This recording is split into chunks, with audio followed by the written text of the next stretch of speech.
Hello everyone, welcome to my channel. दोस्तों, मेरे channel में आप सभी का स्वागत है और जो न्यू सब्सक्राइबर है उनका हार्दिक अभिनंदन है। दोस्तों, कैसे हैं आप सब? मैं अंकिता जबलपुर से कर रही हूँ आप सबका स्वागत। दोस्तों, बहुत ही झमाझम बारिश हो रही है। सो मम्मा बेटू रूम में है और वैसे भी उत्कर्ष को अभी स्टडी करना है, कल इनका गैप नहीं है। तो मैंने सोचा कि झटपट छोटा सा एक व्लॉग बना लेती हूँ, एक छोटा सा क्विक अपडेट, और उसके बाद जो है ये पढ़ाई करेंगे, मैं अपने काम करूँगी। अच्छा दोस्तों, कल मैंने जो व्लॉग आप लोगों के साथ शेयर किया था और मैंने लास्ट में आप लोगों से पूछा था कि दोस्तों प्लीज़ बताइएगा कि ये टिप्स आप लोगों के काम की है कि नहीं, मैं जो करती हूँ। और वो टिप्स की क्लिप मैं डालना ही भूल गई थी, वो क्लिप ही मेरे पास रह गई और मैंने उसे ऐड नहीं किया। मैंने खुद के प्रीमियर में जब सुना, मैंने कहा मैंने कोई भी टिप तो दी नहीं है और मैं सबसे क्या पूछ रही हूँ, लोग मुझे क्या बोलेंगे क्या बताएंगे। सो वो छोटी सी क्लिप जो रह गई थी वो मैं आज के इस वीडियो में ऐड कर रही हूँ सबसे पहले, क्योंकि आप लोगों ने तो भाई देखा मेरा ब्लॉग, लेकिन वो टिप्स जो छोटे बच्चों के लिए या बच्चों के लिए मैंने बताई थी, और ये केवल बच्चों के लिए नहीं है, बड़े लोग भी इसे कर सकते हैं, वो मैंने जोड़ना ही मैं भूल गई। तो पहले तो अपनी महानता का मैंने परिचय दे दिया, आज मैं उसे ऐड कर रही हूँ। सबसे पहले आप लोग उसे सुन लीजिए, फिर हम ब्लॉग को कंटिन्यू करते हैं। मैं आप लोगों के साथ शेयर करना चाहती हूँ कि ये जो मौसम चल रहा है बारिश का, इस टाइम पे बच्चे भीग जाते हैं झीसी में, और मैंने सुना है कि स्कूल्स में भी होता है कि वो सावन में घुमा रहे हैं, नेचर दिखाने के लिए ले जाते हैं बच्चों को, बहुत तरह की चीज़ों से रूबरू कराते हैं, लर्न कराते हैं। तो इस टाइम में ना इन्फेक्शन होता है, आई फ्लू होता है, और आपको मच्छर वच्छर इतने ज़्यादा इस टाइम पे होते हैं कि बच्चों की केयर हम अपने घर में तो कर सकते हैं, लेकिन घर से बाहर नहीं हो पाता है। तो उसके लिए जो भी कुछ उपचार हो सके आप लोग ज़रूर कीजिएगा। मैं सिर्फ एक चीज़ जानती हूँ कि किसी भी चीज़ से अपने आप को सुरक्षित करने के लिए, चाहे वो सीजनल फीवर हो या किसी भी तरह का हो, हम लोगों को गिलोय, तुलसी, इन सब चीज़ों का यूज़ करना नहीं बंद करना चाहिए। तो चाय में तो मैं खूब ढेर सारी तुलसी डालती हूँ, और मॉर्निंग में ये इसको थोड़ी सी चाय में देकर भेजती हूँ। नाश्ते के बाद हल्की सी थोड़ी सी आधा कप के करीब चाय में गरम गरम दे के भेजती हूँ, क्योंकि उसमें काली मिर्च, अजवाइन और ये सारी चीज़ें मैं डालती हूँ, अदरक वगैरह। तो एक तरह का वो काढ़ा हो जाता है जो इसको मैं मॉर्निंग में देती हूँ। लेकिन इस टाइम पे भी हमें नीम के कोमल पत्ते प्लस तुलसी और काली मिर्च, ये तीनों चीज़ें मिक्स करके बच्चों को ज़रूर देनी चाहिए। मैं मॉर्निंग में नहीं दे पाती हूँ, क्योंकि इतना अर्ली मॉर्निंग इसको भागना होता है, मैं कहाँ ऊपर जाऊँ सुबह सुबह वो नीम के पत्ते तोड़ने के लिए, ताज़े देने होते हैं। अगर आपके पास ताज़ा अवेलेबल है तो आप ताज़ा दीजिए। तो मैं दिन भर में कभी भी दे देती हूँ इसको। मतलब अगर दोपहर में या शाम को हम ऊपर जा रहे हैं, गार्डन में जा रहे हैं, तो वहाँ पे तुरंत लगे तुरंत मैं तोड़ती हूँ, वहीं पे धुलती हूँ, तुलसी के साथ इसको दे देती हूँ। कभी नीचे आ गई तो काली मिर्च भी ऐड करके दे देती हूँ। तो ये जो चीज़ें होती हैं ना, ये हम लोगों के वो अंदर जो बैक्टीरिया पनप रहे होते हैं ना, उनको मारता है, उनको ठीक करता है। ऊपर से हमारा ब्लड जो है उसको प्योर करता है। तो ये छोटे छोटे से घरेलू उपाय हैं, इनको ज़रूर करना चाहिए, खासकर बच्चों के साथ ज़रूर करना चाहिए, क्योंकि ये बाहर, घर से बाहर जब रहते हैं, स्कूल में कहाँ जाके खेल रहे हैं, कहाँ पे छप छप कर रहे हैं, और वही गड्ढों में भरे पानियों में छप छप करते हैं। कुछ इसने भी किया था दोस्तों, मैंने शायद आप लोगों को बताया होगा कि इसके पूरे हाथ में ना बारीक बारीक दाने निकल आए थे, खूब अजीब से। और उसके बाद वो दाने सूखे, और इसकी ना वो जो क्या बोलते हैं, स्किन, पूरी स्किन इसकी ऐसे आलू के छिलके की तरह निकल रही थी, ये हाल था। तो ये सब बरसात में कई तरह के डिजीज होते हैं, स्किन इन्फेक्शंस होते हैं, उसके लिए ये हम लोगों को घर पे कुछ ना कुछ छोटी मोटी चीज़ें ज़रूर से करना चाहिए। और आई के लिए तो मैं कई बार बता चुकी हूँ कि आई इन्फेक्शन जो होता है उस टाइम पे आप आई टोन डालिए बच्चों को, वही है थोड़ा सा गुलाब जल कॉटन में रख के और आंखों पे ऐसे रख दीजिए बच्चों के, तो जो थोड़ी सी हीट वगैरह होती है वो निकल जाती है। प्लस आप अच्छा ठंडे पानी का वो कर सकते हैं, इनको बच्चों की आई क्लीन करवा सकते हैं, क्योंकि इस टाइम में आपने नोटिस किया होगा कि बार बार आंखों पे ना वो एक लेयर अजीब सी आती है। हम लोग कीचड़ बोलते हैं कि यार लगता है कीचड़ आ गई, हम लोग देख रहे हैं तो वो ब्लर सा दिखने लग जाता है। तो ये सारी चीज़ें होती ही होती हैं, ये ज़्यादा टीवी देखने से या मोबाइल देखने से या लैपटॉप देखने से नहीं, इस मौसम में ये चीज़ होती ही होती है। तो ये सारी छोटी छोटी सी चीज़ें अगर हम लोग जानते सुनते रहेंगे तो बार बार परेशान नहीं होना पड़ेगा, और हम लोग घर में ये सारी चीज़ें कर सकते हैं। इसके अलावा दोस्तों, मेरे पास हीमोग्लोबिन को लेके कई बार क्वेश्चंस आ चुके हैं। कुछ लोगों को तो, जिनसे मैं व्हाट्सएप से जुड़ी हूँ, उनको मैं पर्सनली बता देती हूँ। मैंने अपने व्लॉग में शायद शेयर किया था कि मेरे जो पापा जी हैं, उनका, मेरे खुद के फादर, उनका हीमोग्लोबिन 4 हो गया था, और बहुत बुरी कंडीशन उनकी हो गई थी। उनको चक्कर आते थे और पूरी स्किन उनकी जो है वाइट हो गई थी, मतलब शायद उनको ब्लड बन ही नहीं रहा था, ये कंडीशन थी। हालांकि उनकी एज ज़्यादा है, 80+ हो गए हैं, लेकिन फिर भी उन्होंने जो घर में किया है, जो भी यूज़ किया है, वो मैं आप लोगों के साथ शेयर कर रही हूँ। मैंने कई लोगों को बताया और ऐसा गजब का उनको इम्प्रूवमेंट मिला है इस एज में भी, 80 में। मतलब आप समझ लीजिए कि सारे ऑर्गन्स उतना वर्क नहीं करते हैं, फिर भी उनको बहुत इम्प्रूवमेंट हुआ है उन सभी चीज़ों से। तो वो मैं आज आप लोगों के साथ शेयर कर रही हूँ। जैसे जिस विधि से चीज़ें वो लेते थे वो मैं बताऊँगी।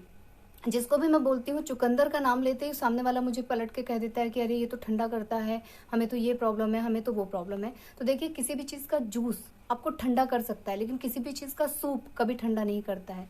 आप किस चीज़ को किस विधि से ले रहे हैं वो डिपेंड करता है। अगर आपको कफ की प्रॉब्लम है, सर्दी की प्रॉब्लम है, जकड़न हो जाती है, या अस्थमा है, साइनस है, किसी भी तरह की कोई प्रॉब्लम है, तो आप उसे लेने की विधि चेंज कर दीजिए, लेकिन लेना आपको वही पड़ेगा। आपको खजूर, किशमिश और आपको चुकंदर, गाजर, ये सारी चीज़ें बताई जाएंगी।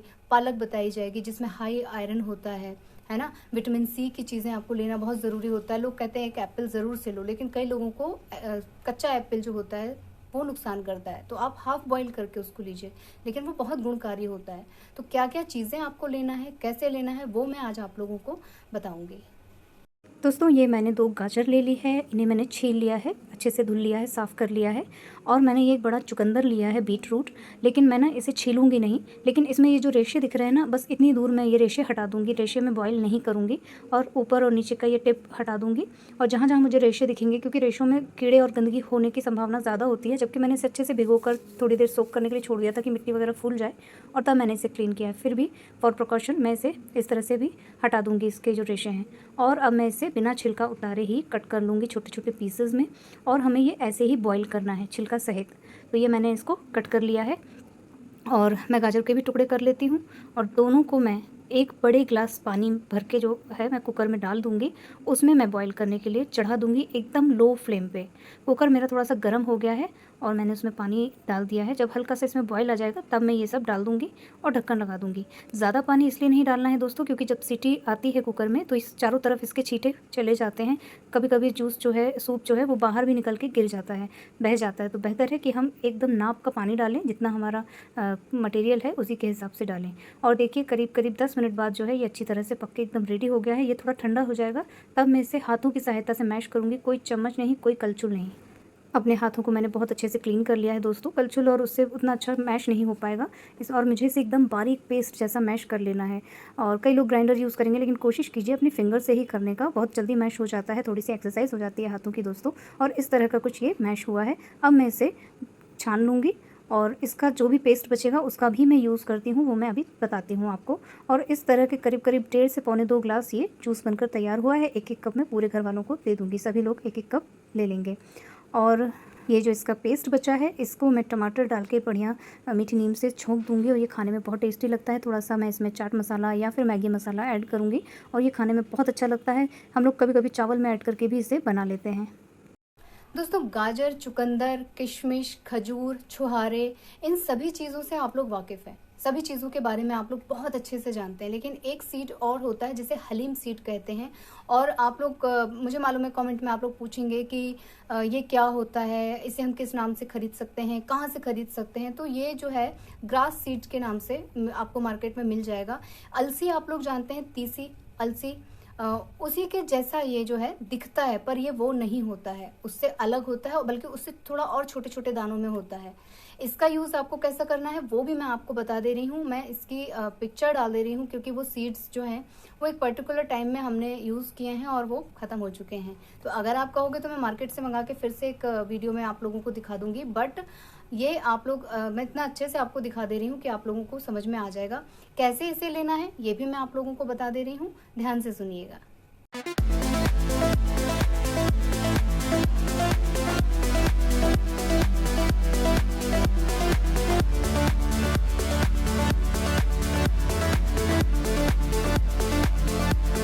अब बहुत सारे मेंबर्स ये भी पूछेंगे कि दीदी ये कितने दिन लेना है, तो आप शुरू में 7 दिन इसका इस्तेमाल कीजिए, लेकिन सुबह खाली पेट करना है दोस्तों। ये ध्यान रखिएगा, कोई भी काढ़ा, कोई भी औषधि जितना अच्छा हमें खाली पेट में फ़ायदा पहुंचाती है, भरे पेट में या खाना खाने के 2 घंटे के बाद के गैप में भी उतना अच्छा हमें इफेक्ट नहीं नज़र आता है। तो खाली पेट आप इसे लीजिएगा। इसमें जितने भी इंग्रेडिएंट्स हैं बहुत बेनिफिशियल हैं। विटामिन सी है, हल्दी है, रॉक सॉल्ट है, जीरा पाउडर है। ये सारी चीज़ें आपको ब्लड प्योरीफाई में या रक्त कोशिकाएं बनने में हेल्प करती हैं। तो ये ध्यान रखना है हमें, ये चीज़ जो है हमें किस तरह से फुलाकर, भिगोकर और मॉर्निंग के टाइम में ही खाली पेट आपको लेनी है। और इसके कम से कम आधे घंटे तक आप कुछ नहीं लेंगे।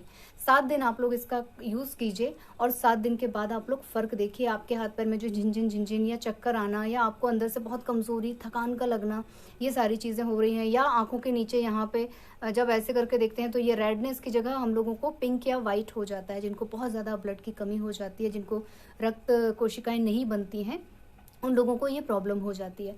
तो आपको खुद इसमें अंतर समझ में आने लगेगा। और फिर 15 दिन लेने के बाद आप इसे गैप कर दीजिए। 15 दिन लीजिए, उसके बाद आप गैप कर दीजिए।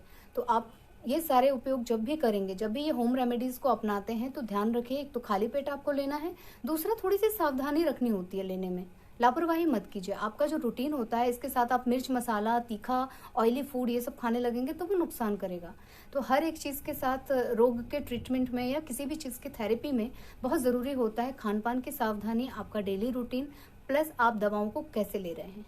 सभी घरेलू चीज़ों के साथ साथ मैं एक चीज़ और आप लोगों को रिमाइंड करा दूँ, फॉलिक एसिड। फॉलिक एसिड की छोटी छोटी टैबलेट्स मिलती हैं। प्रेग्नेंट वुमेंस को तो ज़रूर से दी ही जाती हैं, क्योंकि उनके अंदर एक नया जीवन है, उसके मांस वगैरह ये सब बनना होता है, पूरा शरीर उसकी बननी होती है, तो वहाँ पे तो दी ही जाती है। बट अगर आपको हीमोग्लोबिन की कमी है, आपके अंदर रक्त कोशिकाएं नहीं बन रही हैं, ब्लड में रेड सेल्स नहीं बन रहे हैं, तो आपको फॉलिक एसिड ज़रूर लेना चाहिए। आप इसे 1 मंथ कंटिन्यू ले सकते हैं। एक टाइम लीजिए, रात में सोने से पहले आप इसे ले लीजिए, खाना खाने के बाद, और सो जाइए। लेने में कोई दिक्कत नहीं है, ठीक है। फॉलिक एसिड बहुत ज़रूरी होता है हमारी बॉडी के लिए। तो ये सारी चीज़ें मैंने आप लोगों को आज बताई हैं। जो लोग हीमोग्लोबिन या कमज़ोरी से परेशान हैं या जिनका ब्लड लॉस हुआ है, वो लोग ये सारी रेमेडी कीजिए। जो भी आप कर सकते हैं, ज़रूरी नहीं कि मैंने 4 बताई है तो आपको चारों करना है। आप 2 कर सकते हैं फॉलो, आप 2 करिए धीरे धीरे। किसी किसी दिन अल्टरनेट डेज पे आप खजूर ले लिया, आपने चुकंदर का जूस ले लिया, 1-2 दिन के अंतर से ऐसे कुछ कर लीजिए, ज़रूरी नहीं है। लेकिन ये जो हलीम सीड्स वाला मैंने नुस्खा बताया है, ये आपको लगातार 7 दिन करना ही करना है, इसमें गैप नहीं कीजिएगा, ठीक है।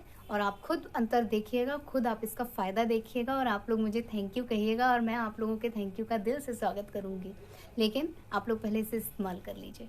तो आज अपने इसी छोटे मोटे नुस्खे के साथ मैं अपना व्लॉग यहीं पे एंड कर रही हूँ। आप लोगों से ले लेती हूँ विदा। मिलूंगी अपने नेक्स्ट वीडियो में। जाने से पहले आप लोगों में से जो लोग नए हैं, प्लीज़ मेरे चैनल को सब्सक्राइब कीजिएगा, वीडियोस को लाइक कीजिएगा, और अपनी फैमिली और फ्रेंड्स के साथ ज़रूर से शेयर कीजिएगा, क्योंकि ये यूज़फुल टिप्स हैं, आजमाए हुए टिप्स हैं, और ये अगर किसी के काम आएंगे तो मुझे बहुत खुशी होगी दोस्तों। और थैंक यू इतना प्यार और सपोर्ट देने के लिए। अपना ख्याल रखिएगा। Bye bye. Bye bye and thank you for watching.